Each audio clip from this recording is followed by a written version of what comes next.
چیزیں چھپیں۔ اس قافلے میں شامل کچھ لوگوں نے اس خیال سے ان چھپنے والی چیزوں کو کنکریاں سمجھ کر اٹھا لیے کہ ہمارے پاؤں میں لگی ہے، ہمیں تو تکلیف پہنچ گئی، کسی اور کو نہ لگے اور ان کو کوئی پریشانی نہ ہو، اور نیکی کی خاطر اٹھا کر جیب میں رکھ لیں۔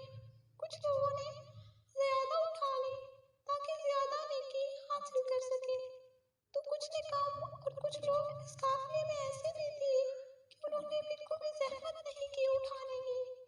جب وہ قافلے کے لوگ سرنگ سے باہر نکلے تو وہ سب یہ دیکھ کر حیران تھے کہ جو کچھ انہوں نے کنکریاں سمجھ کر اٹھائے تھے وہ سب کنکریاں نہیں بلکہ بہت ہی قیمتی ہیرے تھے۔ جنہوں نے زیادہ اٹھائی تھی وہ لوگ زیادہ مالا مال ہوئے اور ان کی خوشی کی انتہا نہ تھی۔ جنہوں نے کم اٹھائی تھی وہ پچھتا رہے تھے